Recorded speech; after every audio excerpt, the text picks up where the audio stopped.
What is up, everybody? Welcome into Shout, a Buffalo football podcast. I'm here. The Buffalo Bills are practicing as we speak across the street at the Ad Pro Training Center. I am here outside of Highmark Stadium as construction continues across the street on the new stadium. Ryan, it is unbelievable what fans are going to be walking up to in a little over a week for the opener against Baltimore, because it feels like this stadium is probably a week away from looking like it's almost done. It's crazy. I mean, just last year, too, on a game-by-game basis, you'd look across the street and you'd say, holy cow, look how much work was done from 1 week or 2 weeks, however long it may have been. Fast forward to this summer, it's looking close to ready, and I'm guessing come week one, it's going to look pretty close to being game ready, although obviously we know that's not the case, and there's one more year to go.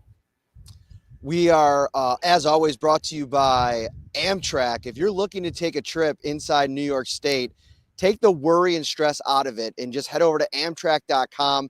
They have stops in all the way from Buffalo to New York City, in Rochester, Utica, Syracuse, Poughkeepsie, and so many more. There's no baggage fees.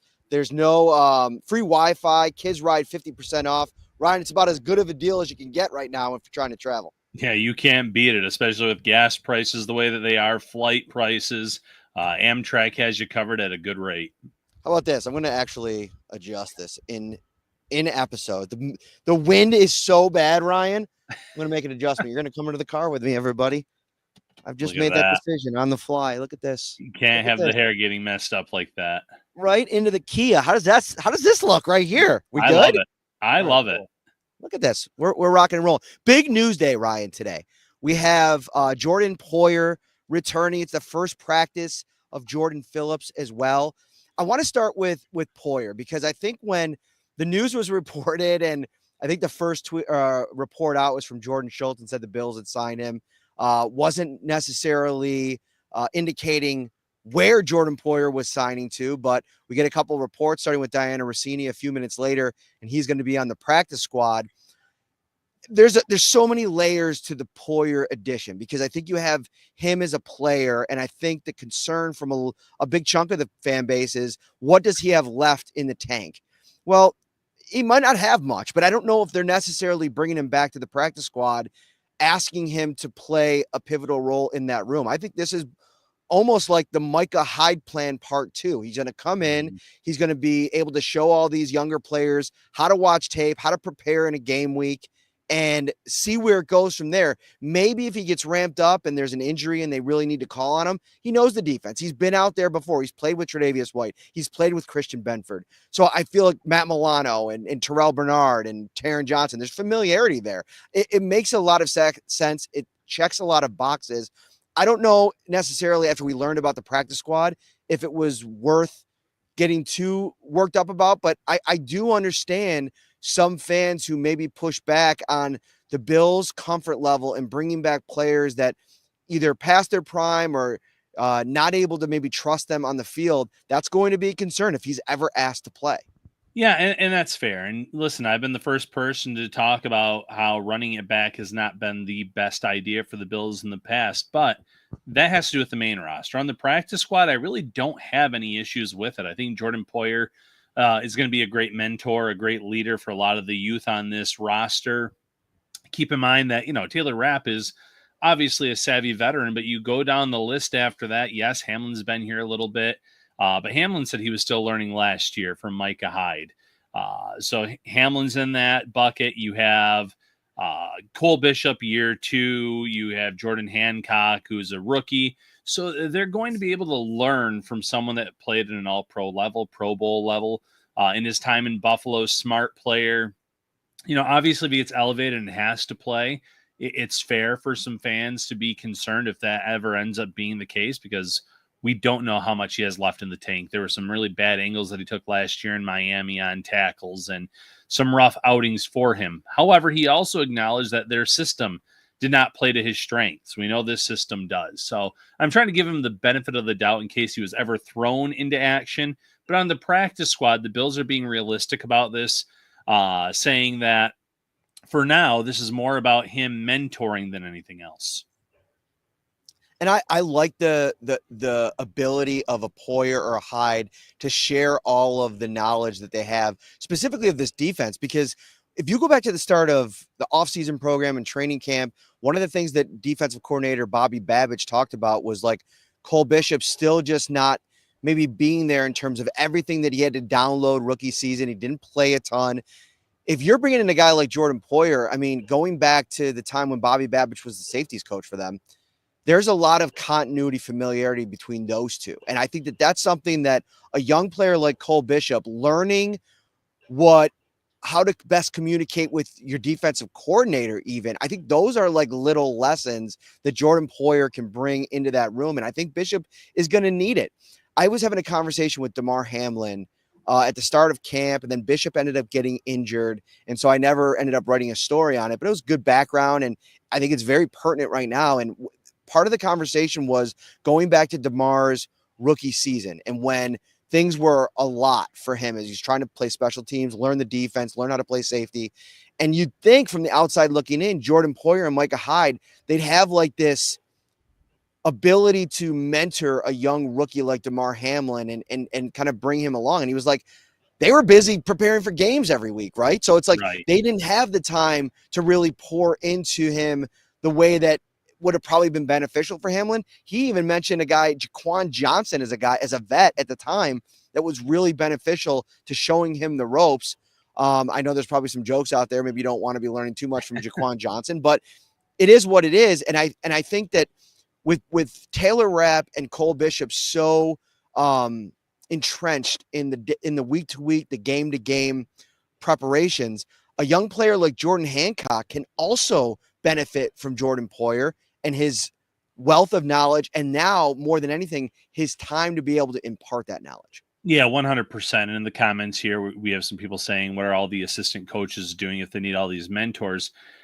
Sometimes these assistant coaches and positional coaches haven't played in the NFL. That doesn't mean that they're not good coaches. Bringing in players that have played at a high level, that have earned big contracts because of their play. Phillips at defensive tackle, Poyer at safety. It's not a bad thing because they can help you on with what they see on a given play when you're in the film room. There's little things that players themselves see that maybe coaches, as good as they can be, might not see in the same lens. So to answer that question, that's kind of the benefit of bringing these players in. And I do think that Poyer is going to help out this young room quite a bit.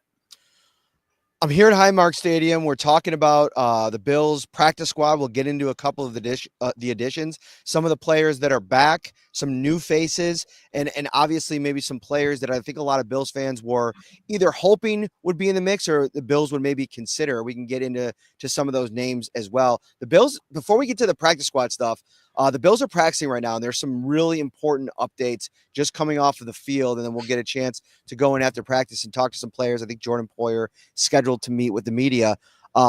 Curtis Samuel is not practicing, Ryan. He wasn't even out there today. And, this is a guy that he missed the game in Tampa on Saturday with an illness. He didn't make the trip. We're now 4 days later on a Wednesday after the Bills have final rosters. No information yet from the Bills on why Curtis Samuel isn't practicing, but I just put that out on social media, and it's like the eye rolls, the frustration. The good news is, looking at this wide receiver room, Khalil Shakir is back on the practice field today. He had his right foot pretty heavily taped, as you'd expect, coming off the high ankle sprain.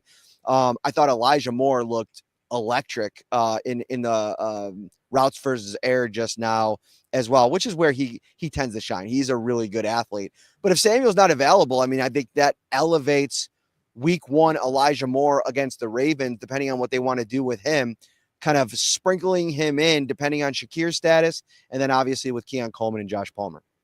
And Shakir practicing is huge news. The Bills have said all along that he was on track to play in week one, but sometimes being on track doesn't always mean it's going to happen. So definitely encouraging that he's out there.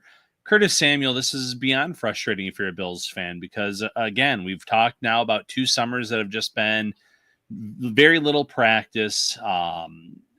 He's supposed to be back, this late this summer. It wasn't as severe as the turf toe necessarily, which hampered him a lot last year. Now he's not practicing again today. And that's why you keep an Elijah Moore. So you have another guy that has a somewhat similar skill set in what he brings to the table. That's why you go with 6 receivers. Tyrell Shavers, there's no doubt in my mind, has leapfrogged Curtis Samuel on this depth chart. So maybe not similar skill sets, but at the same time, when Samuel does come back, reps might be hard to come by in terms of playing. He might be the inactive party. It's looking like a bad contract at this time based on the money they're paying him and the results that they're getting. Let's flip over to the defensive side of the ball. No Tre'Davious White, but the update that we did get from Brandon Beane after he said he didn't have much of an update. And the Bills don't have to really divulge the specifics of an injury. I mean, Sean McDermott called it a lower body injury on Saturday. It's something he's working back from. Brandon Beane said he is rehabbing tenaciously. He is going to try to play against Baltimore. They're going to assess things on Wednesday to see if he can start practicing, where he's at going into that game. Now, I don't know what the specifics of this thing is quite yet. But he wasn't out there today, which gives me a little bit of hesitation to expect him to really be able to make it all the way back for the game. But again, we don't know enough about it. And then also Christian Benford, we don't have a specific injury on him, but he left practice last week before the trip to Tampa. Last few minutes of practice, a couple of reporters saw him leave the field with trainers. We talked to him after practice. He said he felt fine, but he's not practicing today, doing some work off to the side. So cornerback is definitely, we talked about it on the podcast yesterday, a big concern right now. You know, you could be, if those two guys for some reason couldn't play against the Ravens, you'd be going against Lamar Jackson and Derrick Henry with Jamarcus Ingram and Dorian Strong. So maybe not the best type of way to start the season at that specific position. Yeah, that'd be pretty worrisome. And, luckily it's just a one regular season game if that ends up being the case. Christian Benford was doing some book readings and book bag giveaways, and obviously that's not the same as playing football. But he looked like he was moving around well. The fact that he told the media he felt fine, you have to at least hope or assume it's something minor that they're just kind of playing it cautiously with, knowing the fact that he's one of their star players, doesn't necessarily need the practice reps that some other guys may, and this can benefit a Jamarcus Ingram and a Dorian Strong. In the practice setting, getting them more reps, getting them more acclimated to this defense. Trey White, though, is going to be interesting. I find it hard to believe he'll be ready week 1 based on how secretive they have been about this without the specifics. And you're right, they don't have to give us these specifics, but we went from no timetable when Brandon Beane was talking with Josh Reed before the Buccaneers game, and then an MRI waiting on that after the game from Sean McDermott, to rehabbing, and he's working hard. The clock is ticking. He's really going to have to get on the practice field in the next few days if this is going to happen, in my opinion. I respect the fact that he's trying to get out there. I just don't know if time is on his side. Thank you for watching. We got almost 1,000 watching on this Wednesday afternoon. The Bills will practice today. Then I believe it'll be the start of a long weekend. They'll be back in the building probably on Monday, and our first availability for Ravens week will be next Wednesday. So stay tuned for that as well. But I want to get into this practice squad and some of the additions that the Bills made. Right now they're at 16. I believe they'll add one more. There's a report out there about a defensive end from Washington that may be coming in. Brandon Beane didn't speak about him today. So cornerback too from the Titans. Oh, okay. Exactly. So maybe that's the 17th.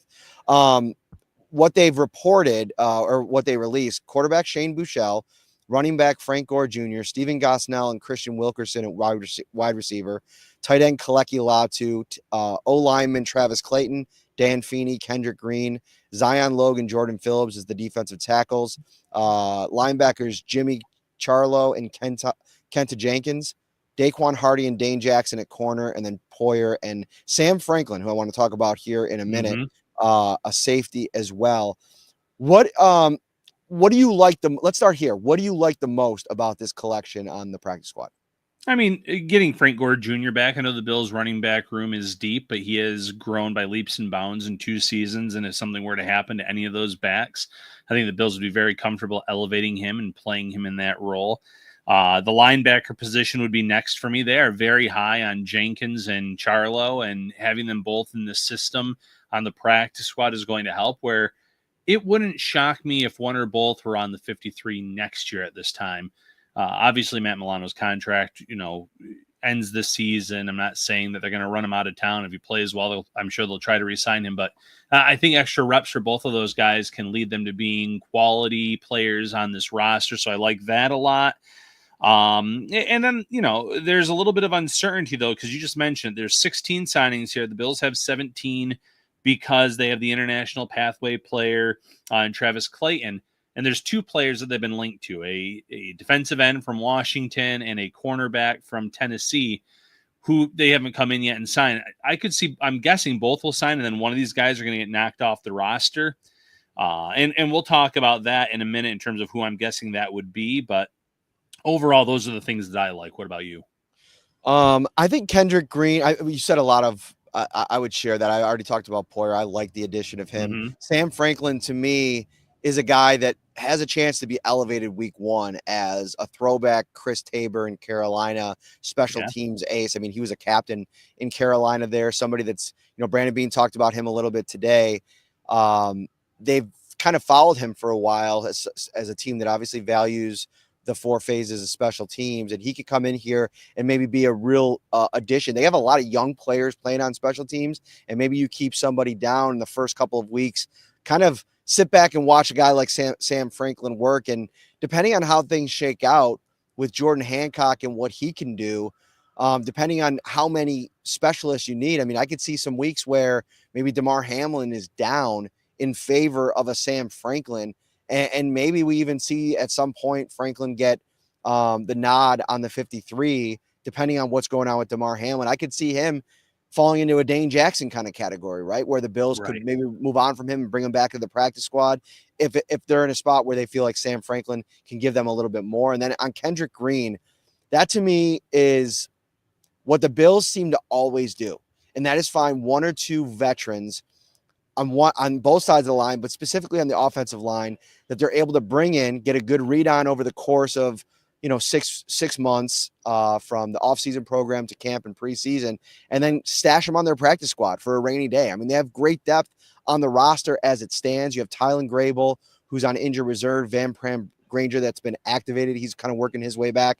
He was off to the side working still today, not all the way back there yet. But in Green, if you were to suffer a rash of injuries on the offensive line, I really like what he could potentially give the Bills, all three positions on the interior. Yeah, and he was really good this summer. The versatility is on display. He was a former high pick, so he flashed in this system in terms of his reps, the competition, everything else. So to have a player like that waiting in the wings that has played a lot of pro reps, that's a great thing to have, especially on the offensive line. When looking across the league, there are so many teams that probably would have liked to have signed, Green to their practice squad, but he wanted to come back to the Bills. So that's a big benefit for them. Dan Feeney as well came in short time and made an impact there. Now, could Feeney be the odd man out when they sign one of those players? He's in play. Christian Wilkerson's in play. Wilkerson surprises me the most on this list, and I loved his play this summer. Don't get me wrong. He caught just about everything thrown his way. He was playing some first-team reps at times this summer, but he's also 28 years old, and you don't usually see a 28-year-old on your practice squad at wide receiver, but the fact is he did earn it. He did have a nice summer. He's just a little bit older than what I was expecting in terms of who they'd keep around. And for people asking about Zach Davidson, he's 27. Latu, they probably see the upside is better there between the two of them. That doesn't mean Davidson won't ever come back to the practice squad. There's a ton of moving parts throughout the season where players come on and off this roster that have been here before. So not closing the door on him yet, but there are some tough decisions for this team to make. And when in the case of Wilkerson, I was a little surprised to see him over maybe some of the other options that they had. So I'm not as surprised on Wilkerson, only because of the strength of his performance this summer, and as somebody that can kind of be stash him, and if you were to have a bunch of injuries, he'd be somebody that I think that they trust. I'm wondering, Ryan, KJ Hamler is a guy that I think the Bills would have loved to have gotten back on their practice squad. Do you feel like there could have been maybe, I don't want to say animosity, but like, all right, if you're KJ Hamler, you did everything you can over the course of a year to kind of show yourself. You had this really solid summer. You kind of became this kind of quasi star on Hard Knocks. And after you get released again, is it one of those situations where it's like, you know what, maybe I'm just never going to, crack through here as a former second round pick. I'm going to maybe look for an opportunity elsewhere, even if that ends up being on a practice squad elsewhere. I think that's very valid. You look last season. How many times, Matt, did you and I have a conversation about elevations of a game at wide receiver when they needed someone? Like, oh, maybe this is going to be the Hamler game. And he never got elevated, not once. Mm-hmm. And there were more than enough opportunities for him to get a game, get a shot, get a game day jersey in some of those games. So if I'm sitting there and I'm saying, okay, I've, busted my butt for a few years here. I've shown him what I can do. I had a really strong summer this year. Sometimes a parting of ways is for the best. There's, I can speak on Richard Garage too, for instance. Younger player. I think that both sides kind of parted amicably, where they said, okay, we like you. We've had you on the practice squad a few years. You're not climbing up the depth chart enough. And on his end, I'm good enough to play in this league. I'm just buried here. So I'm guessing he'll end up going somewhere else and maybe getting that opportunity, starting out on a practice squad, maybe getting an elevation and getting a shot where it just wasn't happening in Buffalo. So sometimes this happens. Every single team you can point to a player or two where fans are clamoring for someone, a fan favorite over the summer, and those opportunities just never come. And eventually you do just kind of say your goodbyes and look for an opportunity elsewhere. I also think that it's important to remind ourselves every year when we go into the summer process of training camp and preseason, sometimes like because we're so close to it, like you overvalue players, right? Like there's a lot of these guys fighting for depth roles. I think this was the first year where a guy like Tyrell Shavers had done enough. We talked about it offline about how much he could potentially be in play for other teams if he was released. But you see the Bills make all of their cuts. The waiver claims come out a day later, and none of the Bills were claimed that they waived. You brought up Frank Gore Jr. I thought that there was a good chance he could be in play somewhere else. But again, like there's so many running backs out there. There's so many like drafted running backs that are kind of floating around on waivers after the fact, even some wide receivers as well. So I guess it's just like a good reminder that as good of a summer as a lot of these players have, and I know that the lip service that's paid around teams when it comes to giving everybody an opportunity to compete for a job and everything like that, there's still different tiers of players. And I almost feel like you have to have the kind of summer that Shavers had, where you literally, every stage of it, people were talking about you, like how you played, how you practiced, how you prepared. You did all the things at a consistent level for multiple weeks at a time. Then you get hurt and you come right back and you still are delivering, playing with the first team offense. That was like a spectacular level of production from a player fighting for a roster spot. And in hindsight, I put KJ Hamler, I kind of got fooled into it a little bit, right? Like, the hype around him, the way that he's liked inside the building, the versatility to his game, but he still was in that lower tier that you had to place him in based on how he played last season. And he definitely didn't do enough in hindsight this summer to elevate himself out of that tier. And that's really got to be the way you measure this thing going into final cuts. Yeah, absolutely. And to your credit, though, in terms of how you're saying that maybe you didn't rank him high enough, you also had him in the mix to be a return man. It wasn't just wide receiver when you were talking about him potentially making this roster. So there was something more to it than just the wide receiver position. But you're right. Across the league, most teams did not see a lot of players get claimed. Oddly enough, I think the Saints were like one of the teams that had the most players claimed, but you wouldn't think so with that roster. The Titans had a few, the Chiefs had a few off the top of my head, but for whatever the case may be. But yeah, most of these players, when you look, as beloved as they are, as good as they were over the summer, every team has players like X, Y, and Z. The wide receiver that really flashed and it had a really good summer. If we don't put him on the roster, he's not going to make it. And, in the case of Shavers, that's where the Bills fans were last year. If he doesn't make this roster, he's not coming back. He did end up coming back. To his credit this summer, though, if you look at that ankle injury, when he gets carted off, Matt, If he doesn't come back the way he does with a vengeance short term, and just start excelling again, we might be in that same boat all over again, talking about how he just ran out of time. He missed a little bit too much practice. So, kudos to him for fighting through that, rehabbing, attacking it, getting back on the field, because availability is so important when you're fighting for a roster spot. And those few weeks of training camp preseason really went a long way in their final determination. The one thing I want to add to close here on Poyer is like the one thing that I think he could be valuable in, if he does get a jersey and he, is willing to maybe play special teams, at least in a couple phases at some point during the season when he gets ramped up, is that box safety in the dime package role where, you're talking about 5 to 7 snaps where you can just unleash the dog in Jordan Poyer and let him go out there and kind of hunt a little bit, whether it be in the run game. I know that he's probably not the same force in that style of his game at 34 years old that he was early in his career. But I think that in a more specialized role where you're asking him to just bring his experience and energy and juice in some of those big time moments in big time games as the season plugs along, that could be something that's intriguing, because that to me is the ceiling for what Jordan Poyer can be if he's asked to play again. I don't see him being a 100% of the snaps starting safety at 34 years old in the NFL. Right. But if you ask him to come in as a package player and be on the sideline and be a leader, a former captain and all those kinds of things that he brings, he's also super motivated. Like, this is the other piece that really makes me get on board with this. He did not like his experience in Miami, right? Like, for years, I think he was kind of thinking about what it would be like if he ends up leaving Buffalo. Not that he didn't like his time in Buffalo, but thought he was going to be hit on a free agent deal. That didn't materialize.